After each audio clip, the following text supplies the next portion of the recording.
Assalamualaikum and good morning to all the lecturers and all my fellow friends. So my name is Siti Hazim Ayu binti Ismail. In today's video, I will be presenting proposal for my final year project. The title of my project is Cytotoxicity Assessment of Organotin for thiosemicarbazone in Human Erythroleukemia Cells K562. So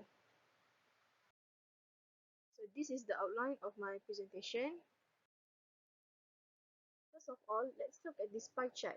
This pie chart shows the mortality of population caused by leukemia for both sexes, males and females, in 2018. This pie chart is provided by the Global Cancer Observatory 2019. From this pie chart, we can see that Asia has recorded the highest mortality rate caused by leukemia, which is more than 100,000 population. Meanwhile, Oceania recorded the lowest at 2,606. From this, it shows that leukemia has become one of the global burden disease because in 2018 only, it caused more than 300,000 deaths across the world.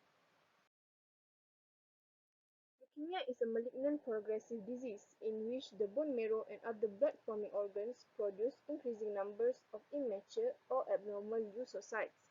This suppresses the production of the normal blood cells, leading to anemia and other symptoms. So, according to Rodriguez Abreu et al. 2007, there are four types of leukemia. They are acute myeloid leukemia, acute lymphatic leukemia, chronic myeloid leukemia, and chronic lymphatic leukemia. So, the focus of my study is on the chronic myeloid leukemia.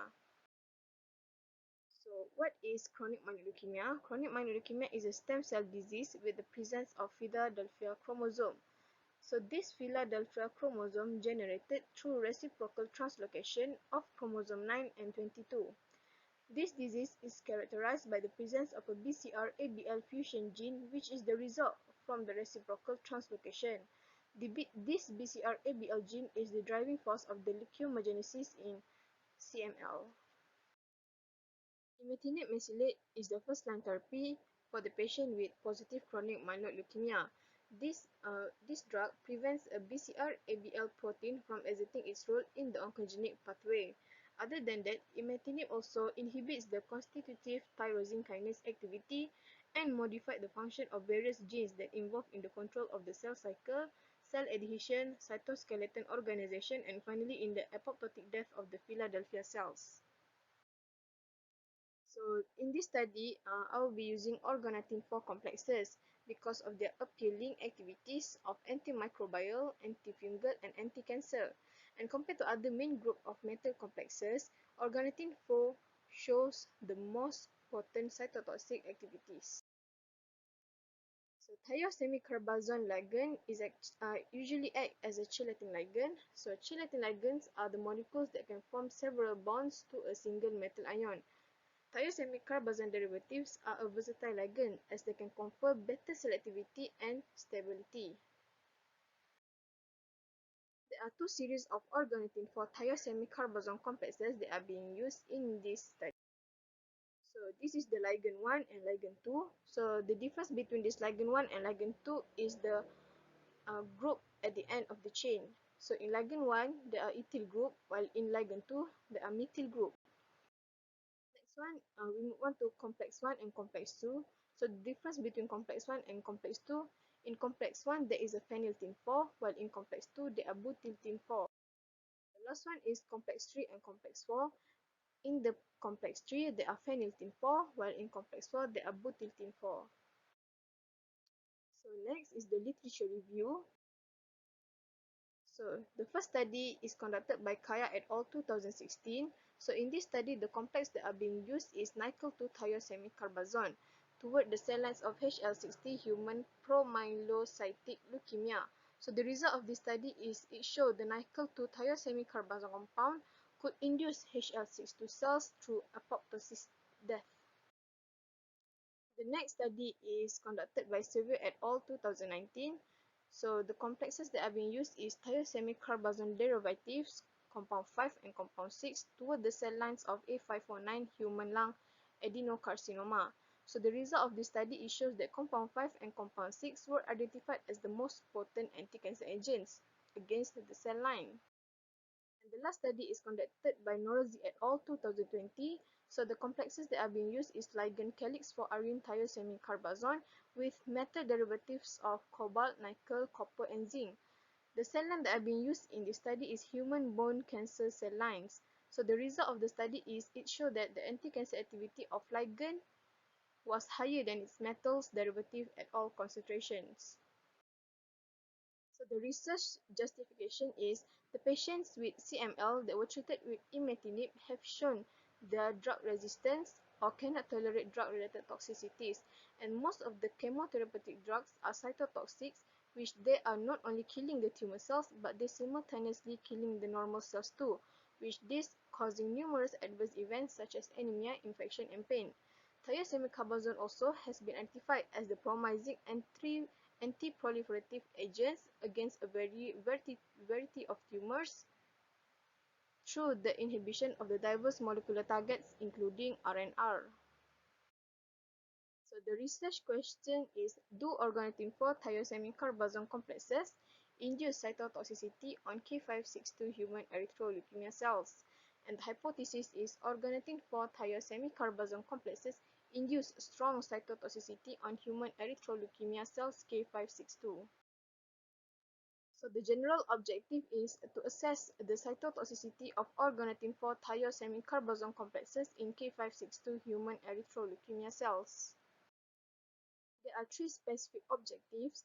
The first objective is to determine and compare the cytotoxic effects of thiosemicarbazone ligands and their complexes in K562, which is the targeted cells, and Wil2NS, which is the non-targeted cells.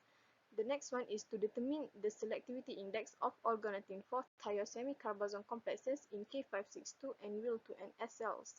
And the last one is to identify the morphological changes of K562 cells induced by organotin 4 thiosemicarbazone complexes.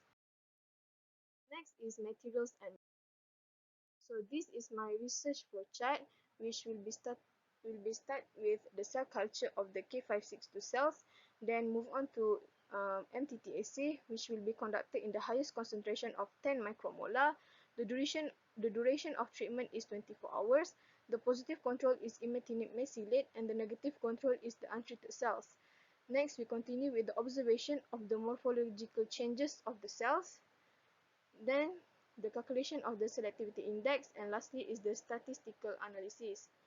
So this cell culture will be done at the Biocompatibility and Toxicology Lab, Faculty of Health Sciences, UKM, Kuala Lumpur campus. So this is the K562 cells. It is from human bone marrow tissue. The morphology lymphoblast. The culture properties is a suspension cells from a female 53 years old. So this is Wil2NS, which is the non-targeted cells. It is from human tissue spleen.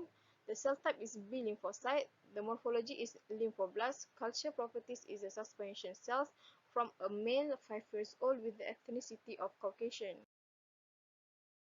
So this is the principle of MTT assay. So MTT assay is actually a colorimetric assay for assessing cytotoxicity.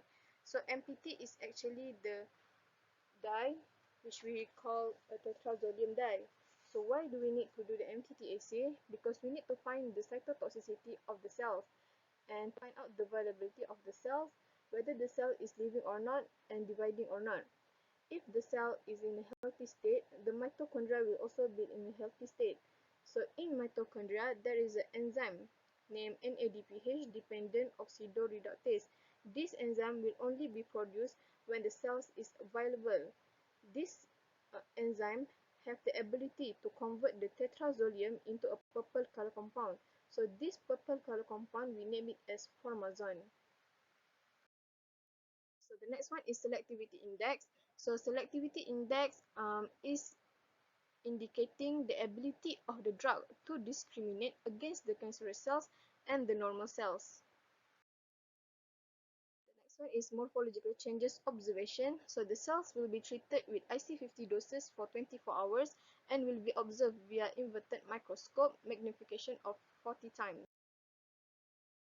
So the statistical analysis. So statistical analysis will only be done to the specific objective one, which is to determine and compare the cytotoxic effects of thiosemicarbazone ligands and complexes in K562 human erythroleukemia cells and non-targeted cells Wil2NS. So the analysis for the parametric is ANOVA, while for the non-parametric is the Kruskal-Wallis. So this is the Gantt chart of my research. So I will finish my research according to this Gantt chart. So this is the references. That's all from me. Thank you.